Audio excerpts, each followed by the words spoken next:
And welcome to this evening's slightly different episode of the Nerd Avengers. It has been a surreal 24 hours. And for me personally, the surreality was increased by the fact that I had a dental emergency. So forgive me if I'm a little um, slow on the uptake. Also, it's just me and you. After what happened, I obviously have things to say, but I want more information, you know? Um, so I was more interested in hearing what you had to say and what questions you wanted to ask. And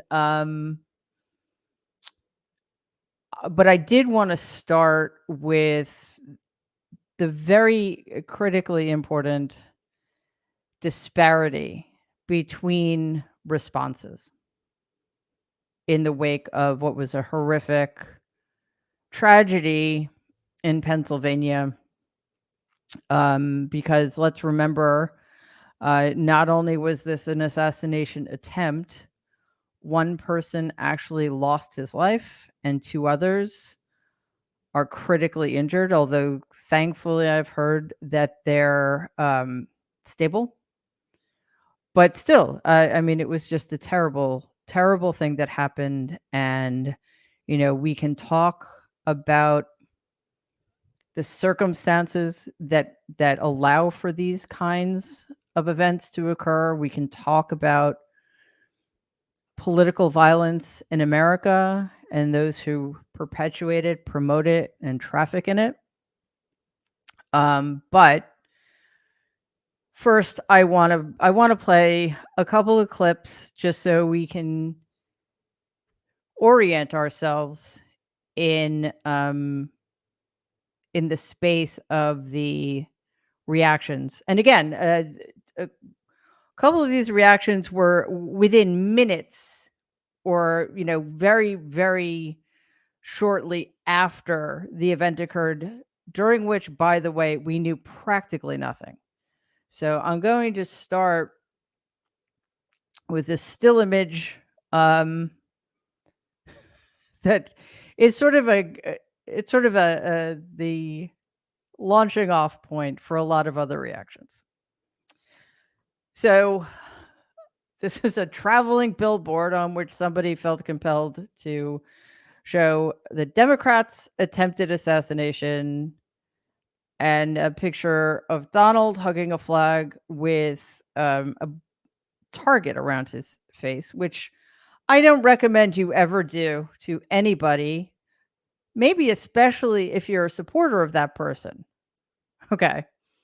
And we knew practically nothing when this happened.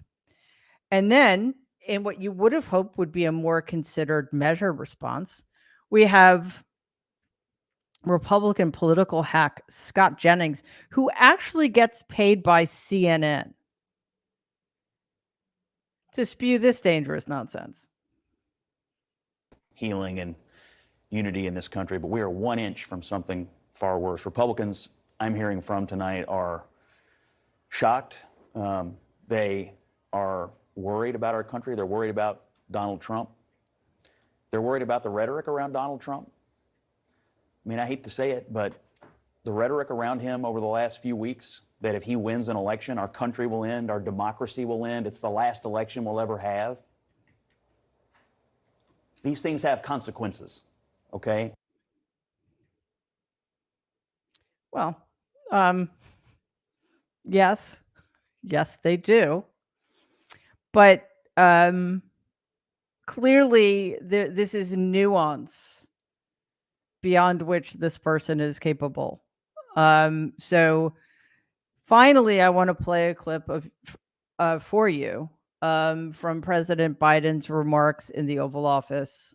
Actually, he was in the Oval Office, somewhere in the White House today.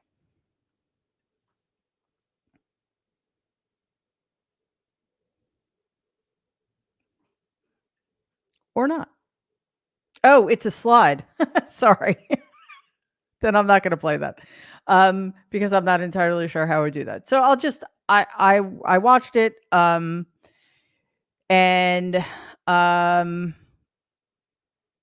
essentially what he said is what almost, well, no, not almost, what every other elected Democrat has been saying, from President Biden and Vice President Harris and Nancy Pelosi and Hakeem Jeffries and Chuck Schumer on down, have been saying. There is no tolerance for political violence in America. It is unacceptable. It is un-American. It is anti-democratic. And now I'm totally paraphrasing. We don't care how much you hate your political opponent. Political violence is beyond the pale and will not be accepted. Period. If we can't do that, then we're farther gone than I thought. So having said that, I am going to take your questions, and we'll be speaking more about this, the context, what's led to these kinds of events, et cetera, et cetera. But again, tonight, I did want to focus on your questions and check in to see how you're doing, because this is serious shit. Not to be too eloquent about it, but all right, let's see what we got here. Somebody, this is a great question.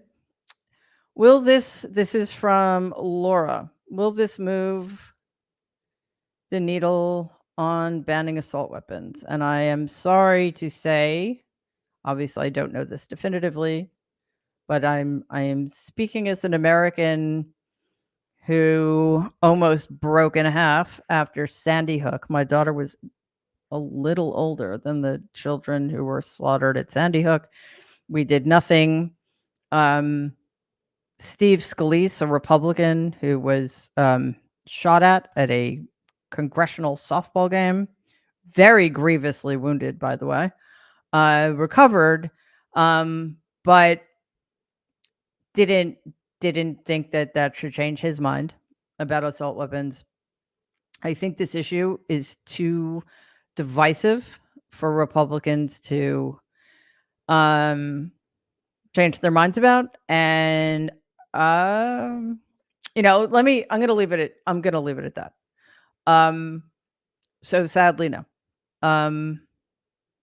Although I do hope in future that Republicans have as much concern for children who are shot in schools as they do for the people at that rally, as they should. We should all have concern for the people at that rally, but let's also extend that concern to the children we are failing to protect. I also wanted to, I didn't have screenshots for these, so I forgot. I wanted to read you a couple of congressional Republicans and their responses, because to sort of counterbalance the more measured remarks we're seeing from Democrats. And I think it's fair. I think it's fair to point that out, right? Because that's part of our problem right now.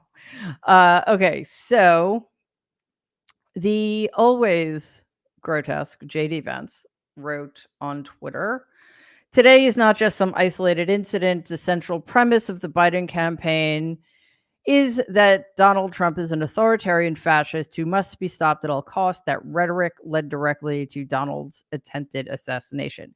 Now, obviously, that JD Vance is auditioning in his creepy, sycophantic way to be Donald's vice president. So clearly he does not refer to Donald as Donald.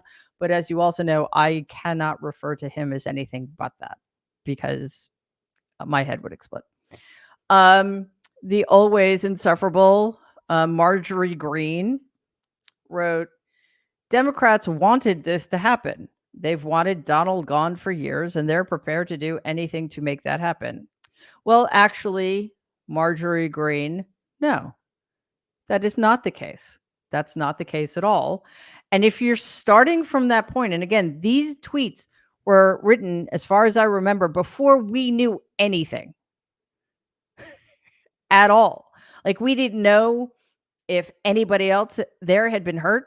We didn't even know if it was a bullet or a piece of glass. We didn't know if the shooter was dead or alive. We didn't know who the shooter was. We knew almost nothing. So that's sort of the context for this conversation. From Keith, how do I think Donald will react going forward? Ow, sorry. I had a twinge. Forgive me. I mean, I think that he's pretty predictable. But I think that we need to wait to see what this convention is going to be like. Don't forget, the Republican convention starts tomorrow. So I think it's fair to be worried that this is going to be seen or used as an excuse to kind of amp up the rhetoric. I hope not, but I'm having flashbacks from 8 years ago. 8 years ago. I swear it seems like 40 billion, right? Is that possible? Probably not. Feels like it though. 8 years ago, I have flashbacks of the lock her up chanting and just the completely apocalyptic dystopian vision of what these people had about America. So let's keep our eyes peeled and our ears open because that's going to tell us a lot. This is in my view, this is a choice and a potential opportunity, and we'll just have to see. Okay, so there's a question here about people saying that this was staged. I just want to say something about things like that. First of all, again, we don't know everything. We don't know a lot. And I want to go back to January 6th for a second, because I was actually in an interview when it happened, and I had the TV on in the background, and I would look over once in a while, and I was asked what I thought. And it was early on. I mean, it was, the crowd was gathering, and there was what looked like smoke, but was probably, tear gas or bear spray or whatever they were using to attack our Capitol police officers and the DC police officers. So it looked like a mess. And I said to whomever I was speaking to, this just looks so tawdry. It just looks like something that Donald would inspire, right? And then later, I remember thinking, why aren't the police officers doing anything? I actually had that thought. I'm ashamed of it now. But I had that thought because it was impossible to tell in the chaos what was going on. I mean, we couldn't see what was happening on all the different sides of the buildings and at all of the different entrances. So it looked in some instances like the cops were just like letting people through. And then we learned later why. Because there was no way to contain that violence without creating massive loss of life. So things don't come into focus right away. I confess yesterday, it's like something seems really off here. Maybe it's like the reaction of the crowd, the way the Secret Service reacted, but I don't know. I wasn't there. We need to wait. Trust me, this will probably be the most investigated thing ever in modern American history. So I would say, please don't jump to any conclusions. And until we have more facts, we need to keep our assumptions and our hypotheses to ourselves, because it doesn't help anybody. Because what we think is a really rational explanation for what happened may turn out to be a wild conspiracy theory that does great disservice to some of the people who were there. Okay, that's completely my take on it.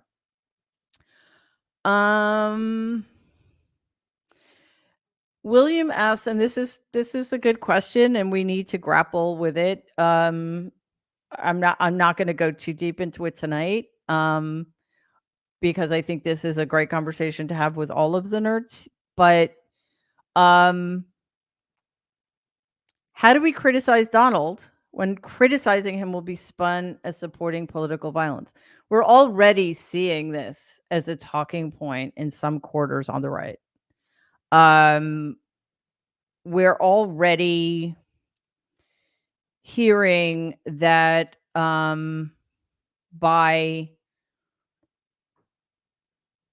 placing responsibility for the uptick in violent political rhetoric, we are somehow endangering people, so we need to shut up. No, we need to talk about this reasonably, and we need to be very clear about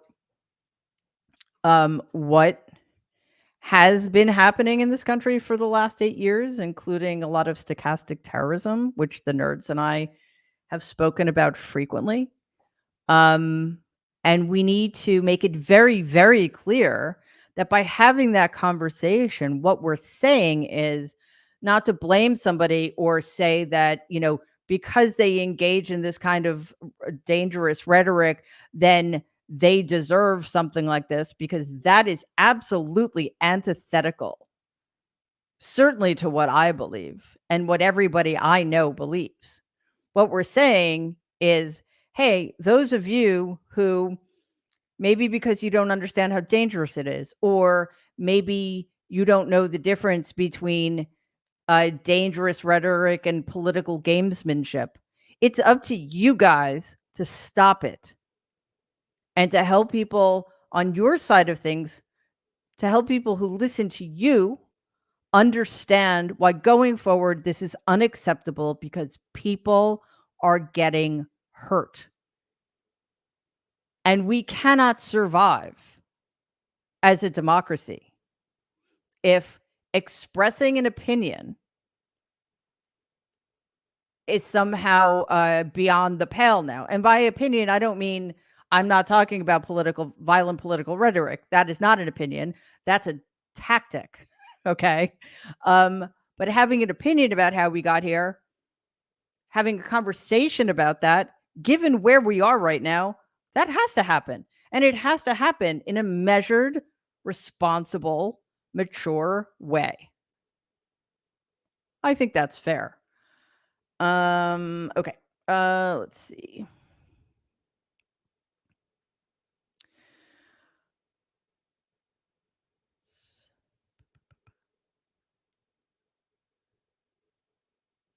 Sorry. Somehow my wounded tooth is making it harder for me to read fast.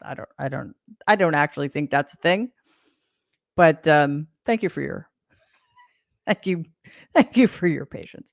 Okay, from Doc Arch. What can we do to be sure the narrative about who Donald is doesn't change? Excellent question, as Caroline pointed out. Listen, this is an election. Both Donald and President Biden are campaigning. Both of them have very long public track records. Both of them belong to parties that have platforms, policy platforms. If we believe, as we should, that the Republicans and Donald Trump's Heritage Foundation backed Project 2025 is something the American people need to know about before the election, it is incumbent upon us to talk to them about that.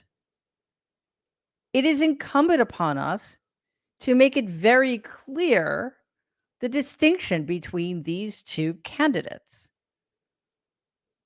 it is not incendiary or false to say or to reiterate the facts about Donald's administration and what was done during that administration. I mean, I don't understand why talking about the immigration policy, talking about what was done to the LGBTQ plus community, especially the transgender community, there is no reason I can think of that we should not be talking about the big lie, which the goal of which was to undermine the American people's faith in free and fair election.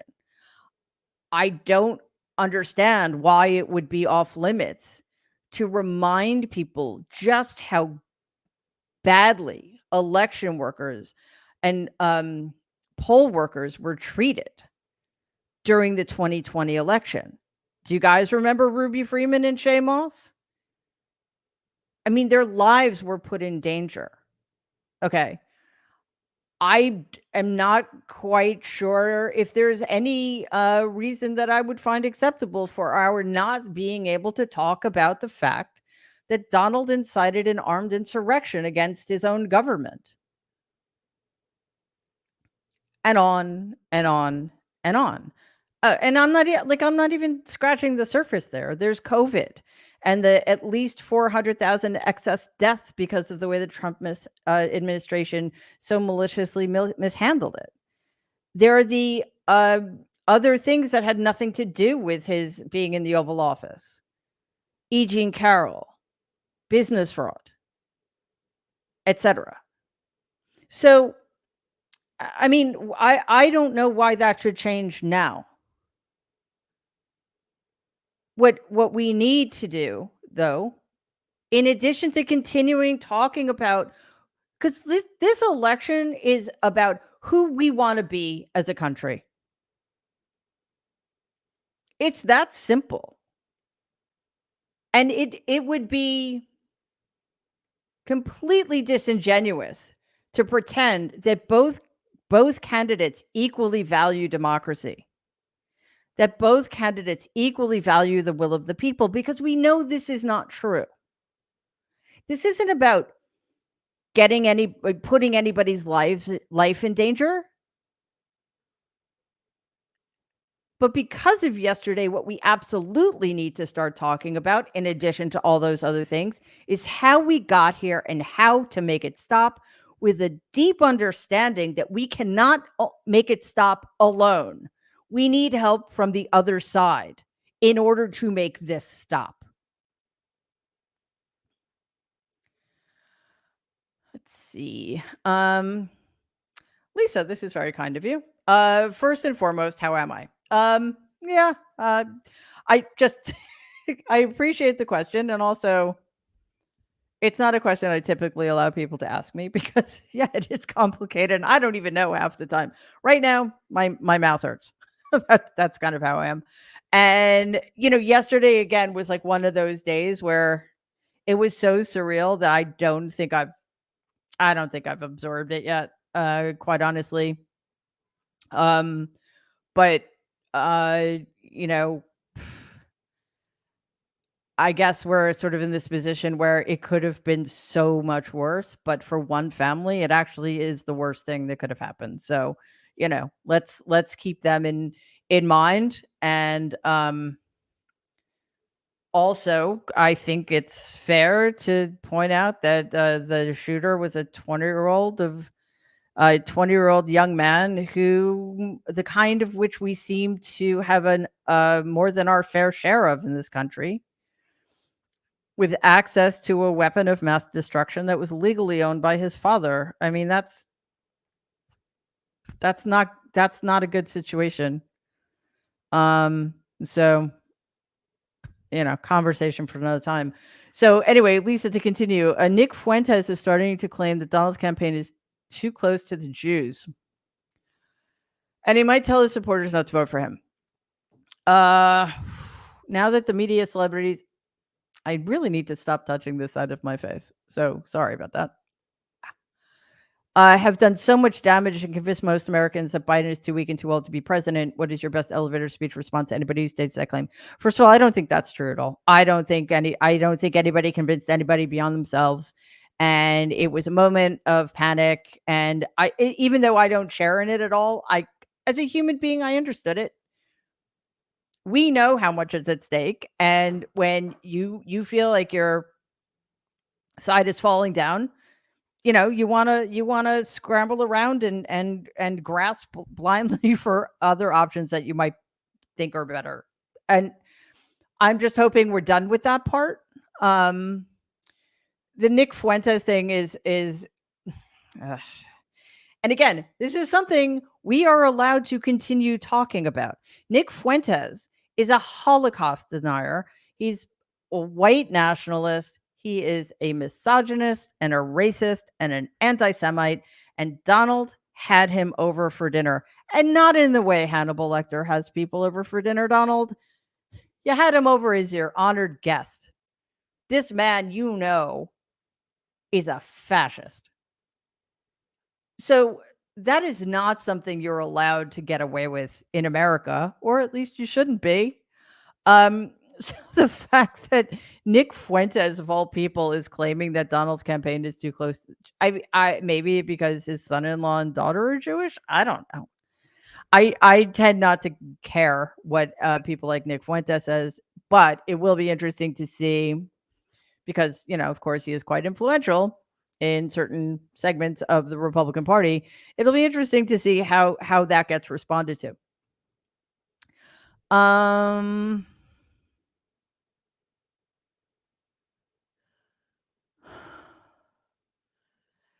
Okay. And again, God, I'm happy to have you here. Fan, not a believer, but thank you. I know it's actually easy for you to be here because you're omnipresent, so it's not like you had to make an effort, but thank you anyway. Again, another question about how I'm feeling, and I'm pointing it out not because I want to answer that question again, but I just want to be clear that I understand that this is kind of crazy for all of us and stressful. The uncertainty is unbearable. Yesterday just ratcheted everything up through the roof, So that's why I wanted to do this, just me and you. So I could get a sense of where everybody was and just get some guidance about how to talk about this going forward.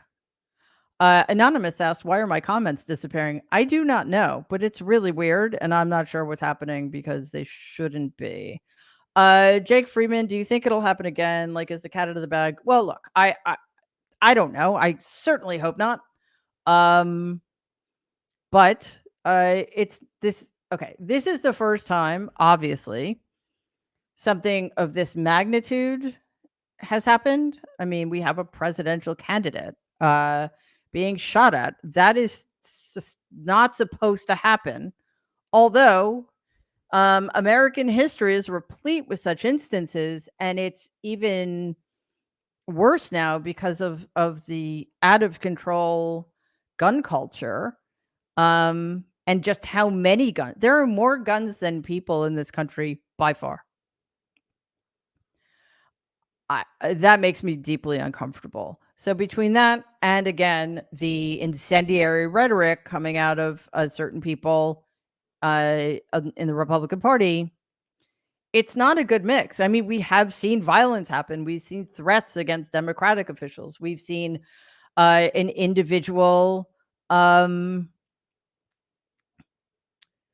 shoot up an FBI office.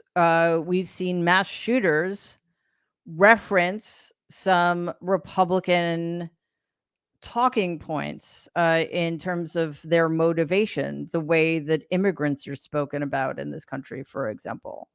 So, I certainly hope that this gives rise to the kind of conversation that makes future violence infinitely less likely. That's all I can say because I don't know. But that requires all of the major players to get together and make that happen. Right? I'm going to take a quick sip of something. So if you'll indulge me. I think I'm dehydrated for reasons I won't get into, but had to do with surgery. Okay.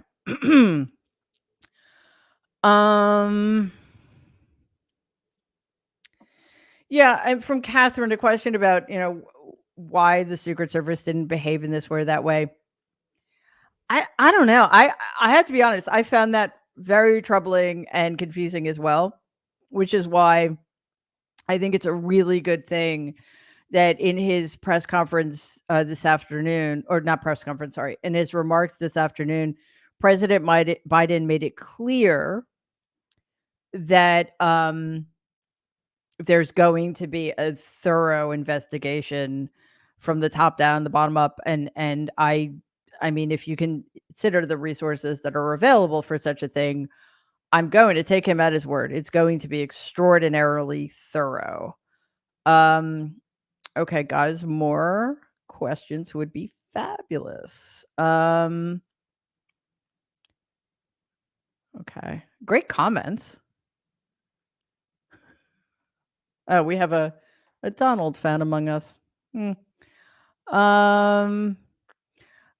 I want to say something else too. I know that Donald was golfing today, which means that he's obviously, gotten the clean bill of health and he's fine. And I don't think we know yet exactly what the projectile was that nicked his ear. Not that it matters, but also though, being involved in an event like this is potentially traumatic. I mean, everybody there was potentially traumatized. So I think it's fair to reserve judgment on how anybody behaves in the immediate aftermath of such things. As long as whatever they're doing doesn't hurt anybody else.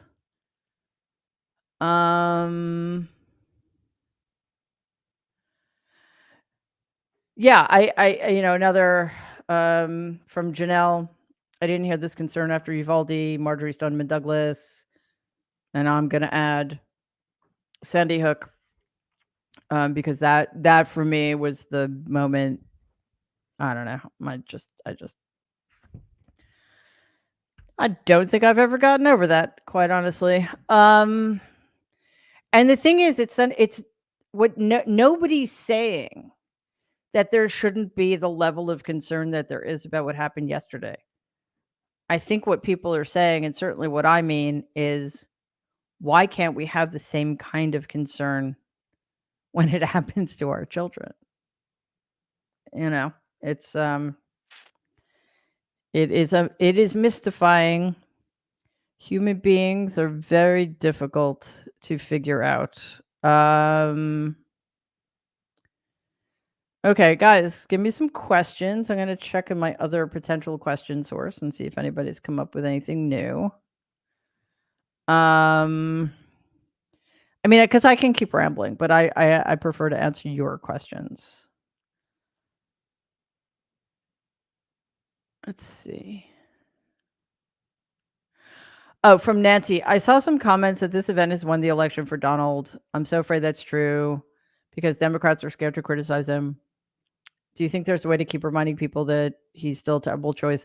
Yeah, I mean, I covered that a bit, and I think the only people saying that are either Republicans or people who don't understand how these things work.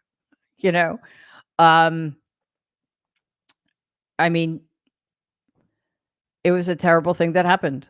It doesn't change the stakes. It doesn't change the characters of the candidates. It doesn't, in my view, it changes nothing except, again, and I'm going to keep saying this because I think it's really important, it gives us a potential for doing something about it. turning down the heat, getting on the same page about how to make sure these things don't happen again. I'm not saying that that's a likely possibility, but at least it is a possibility. We would have been much better off if yesterday hadn't happened at all. But here we are.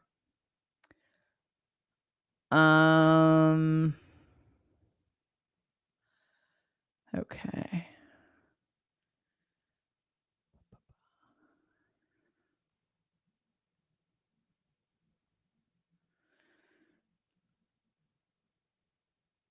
Okay. I see a lot of people, they're not necessarily questions, but I see a fair number of comments about, whether or not it was staged. I do not want to have that conversation. I'm sorry. That's not of interest to me. Oh, I'll leave it at that. Okay, from Therese. How best for the Biden-Harris ticket to come? Oh, sorry. Let me start at the beginning of her question. Donald was already playing the martyr, and now he has the material to cement it. How best for the Biden-Harris ticket to combat this? Listen, I think the simplest way to understand the impact, to the extent that yesterday has an impact, and again, I want to start with saying that, repeating myself again, that it's horrific that it happened. But it could have been much, much worse. And the shooter was not allowed to do any more damage than he did. And, this country didn't have to face something the likes of which are pretty difficult to fathom. Again, it was horrific. One person is dead, which is just unspeakable. And for what? For what? We're probably going to find out for nothing. 2 other people are still critically injured. So I'm not at all trying to make light of any of this.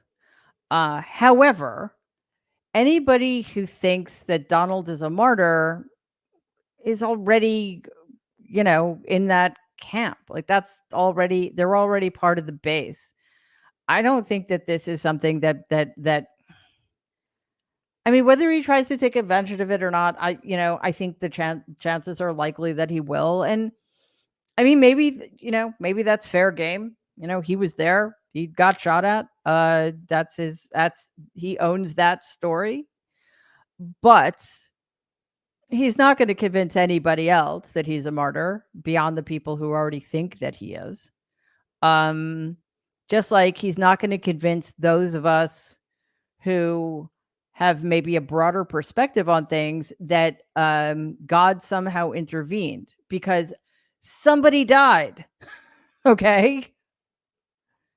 I don't think, well, God's actually here, so maybe God would know better than I, but God has a great Substack, so you should check it out. But seriously, I don't think that's how it works. Like, you don't celebrate that one person was spared while somebody else was murdered. Come on, man. It's still terrible. So you're not going to convince anybody else that this is totally fine because somebody who wasn't Donald died. Nobody should have died yesterday. Nobody. So I think the everybody's in their camp. We are so siloed. With the exception of some wavering Democrats, we all know. Well, you know what? Let me rephrase. Not with the exception of some wavering Democrats. The Democrats who are wavering are not clear about what is the best path forward to be Donald, right? That doesn't mean that, oh, yesterday happened, they're going to vote for Donald now, right? It's like that's just not how any of this works. So how best for the Biden-Harris ticket to combat it? Well, I think they're doing what they need to do. They're being very clear that this was unacceptable, and this can never be allowed to happen again. They are being gracious, even though the person to whom they're extending their grace not just wouldn't have done the same thing if the roles were reversed, but we have evidence that he has never done that to people like President Biden, Vice President Harris, or Nancy Pelosi. We know that. We've seen that. So, they're doing that, and they will hopefully lead the charge for a serious reckoning with political violence in this country, and enlist people from the other side to help them combat that problem. And they will continue to campaign because they believe in democracy, and they know that Donald Trump doesn't. It's that simple. Well, maybe it's not simple, but it seems pretty clear. From Carrie, what do we do about the countless right-wing influencers who've radicalized parts of the Gen Z generation? Yeah, it's a problem, and I need another sip of water. So give me 2 seconds.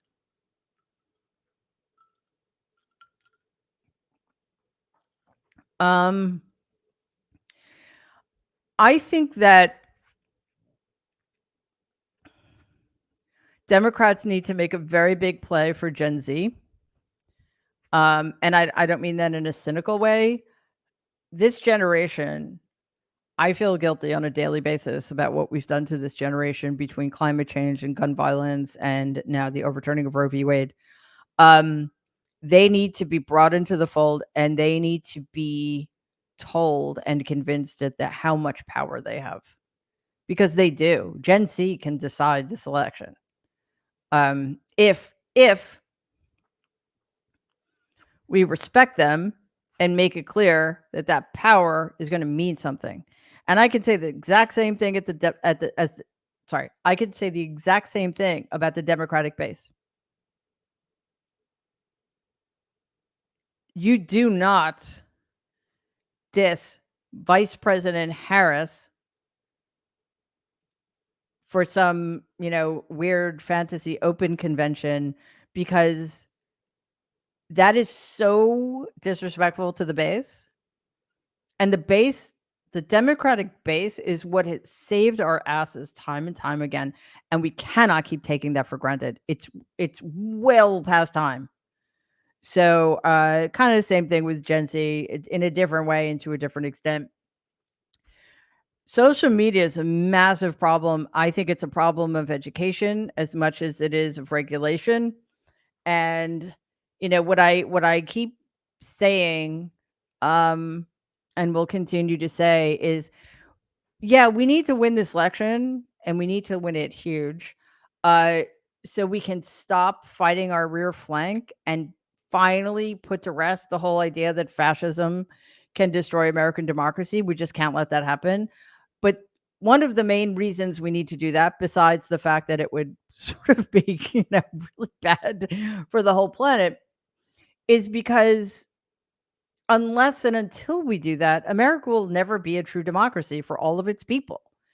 And we need to make that happen. And part of that is sort of restructuring education so that our children are not subjected to the dangers of unregulated social media like TikTok and Instagram and I don't know what other, Snapchat maybe.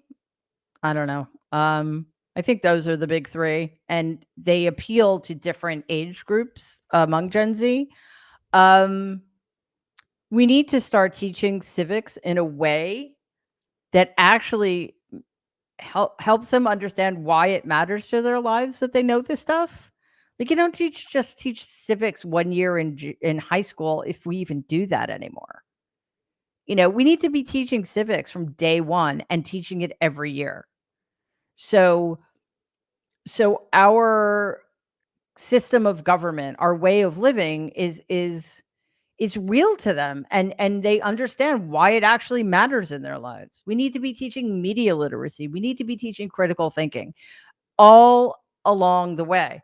The Republicans They want to pretend that American history didn't happen, that slavery was good somehow, or Jim Crow was good, and that there's no such thing as LGBTQ plus people. They want to literally and figuratively whitewash American history. We can't let that happen.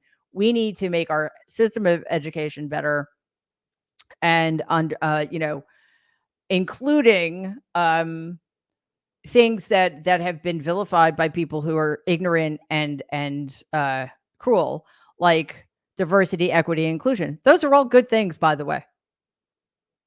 Critical race theory, it's a good thing. Also, not taught in grades K through 12.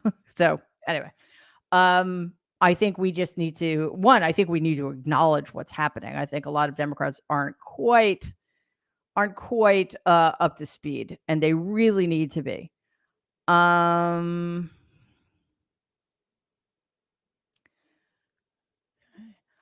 The Donald's campaign team seems convinced they're going to win a landslide. Any evidence that this won't be another election that's decided by voters in a few swing states? They're not going to win a landslide. That's absurd. That is just, they're a bunch of arrogant assholes, and that's just the way they're going to spin things. And I mean, it's a campaign, so I think that's a reasonable tactic. Ow. But yeah, sadly, because America is not a democracy, we have the Electoral College. Yeah, this is going to be decided in swing states, and that's sad. It's very sad, and it's especially when you look at the numbers. I mean, what is it? Something like 7 out of the good elections.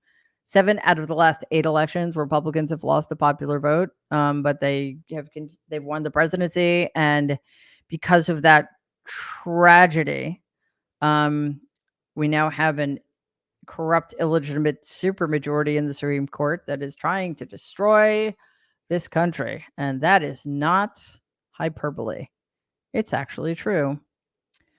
Okay, from Ed. Why do Donald supporters seem to forget his remarks after Pelosi's attacks? I don't think there's any evidence that they've forgotten them. They like stuff like that. They like it that you mock the man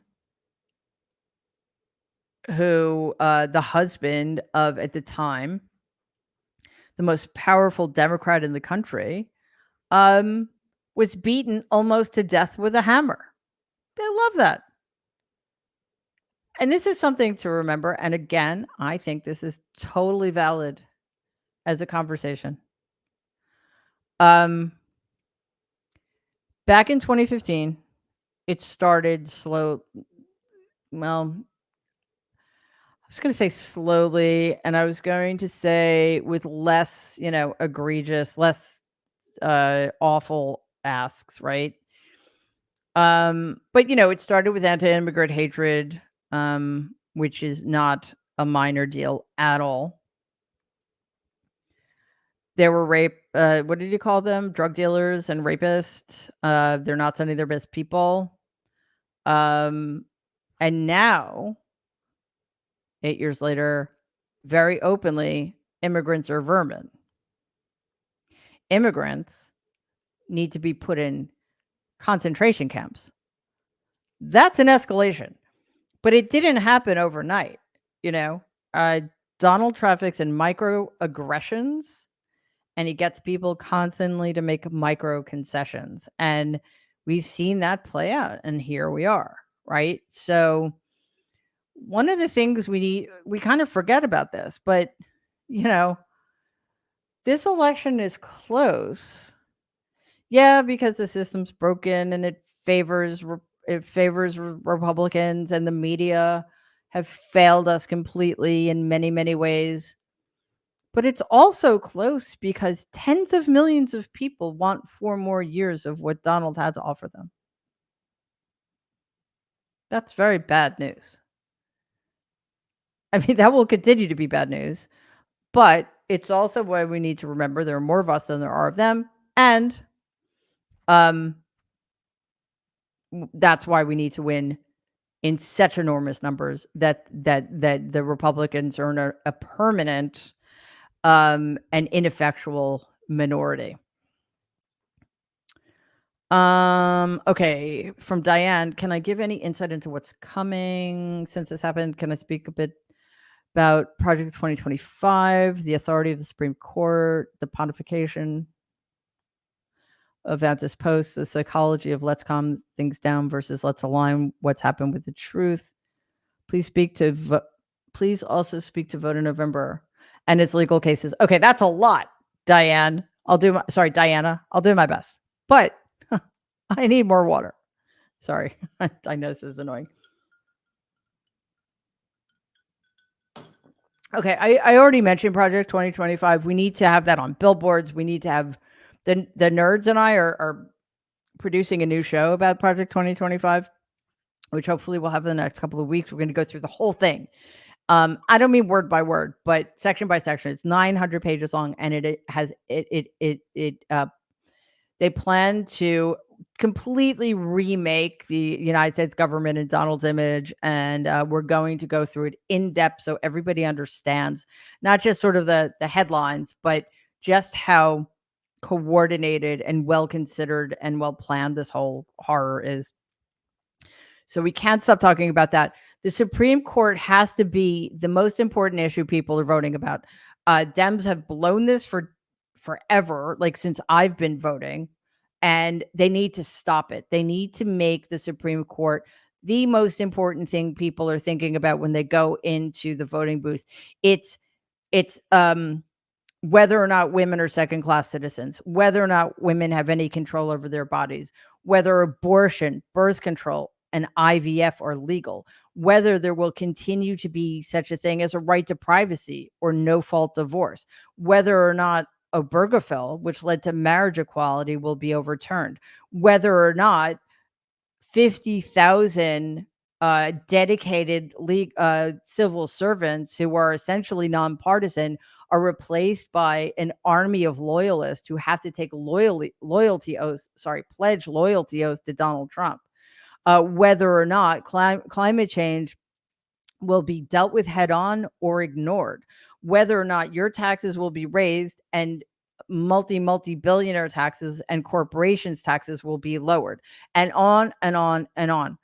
That is all stuff that's in Project 2025, but also that the Supreme Court is going to have some say in, and we've already seen what they've done with the Chevron doctrine, which essentially totally dismantles huge swaths of the American government, like the EPA, for example, which makes sure we have clean air and drinking water.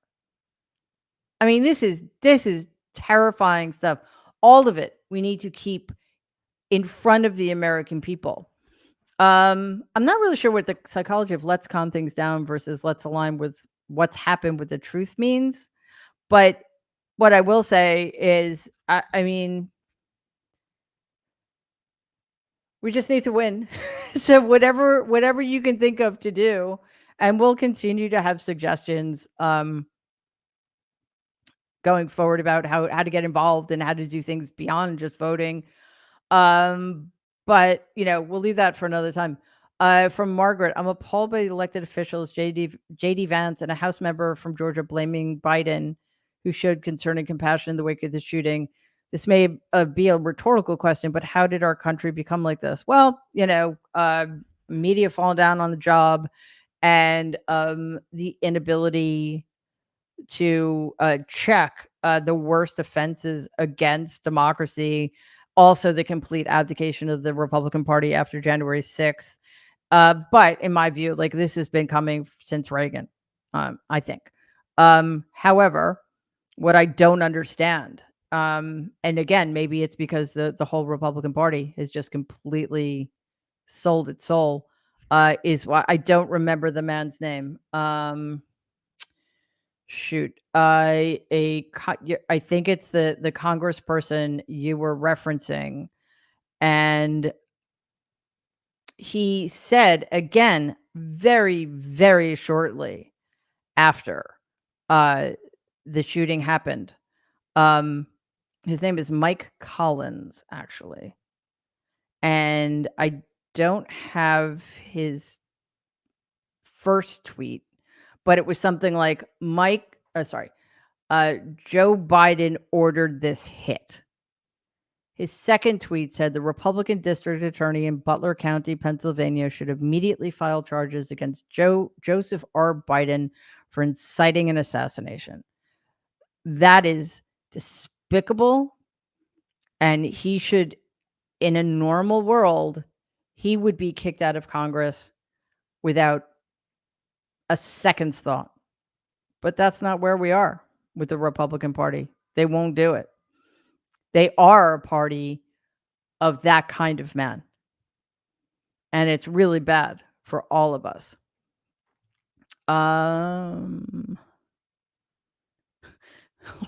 lot of you guys are quite fixated on Donald's shoes. I don't know. They came off. Why? I have a feeling that we'll know because it seems an odd detail.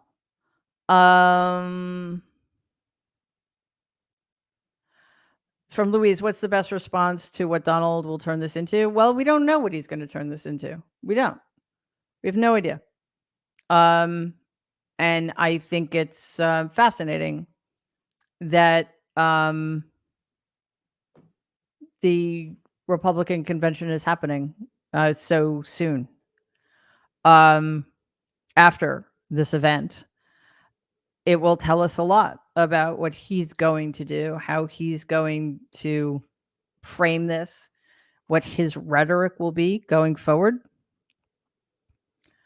What we can do is what President Biden and Vice President Harris have been modeling: leadership, restraint, and, while holding on to what's at stake and what they need to do. These are not mutually exclusive things. You can condemn what happened yesterday, as we all should,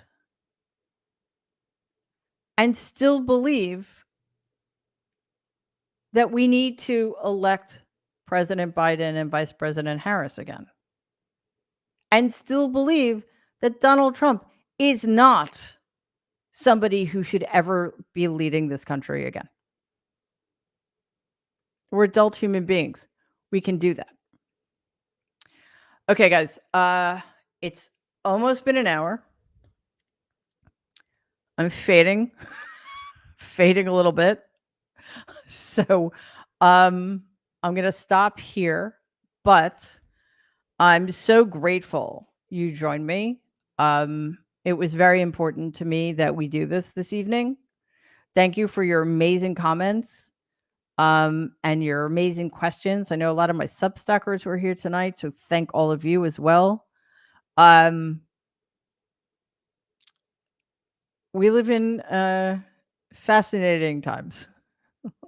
Let's put it that way. So a lot, we're going to learn a lot in the next week or two. So hang in there and keep coming back.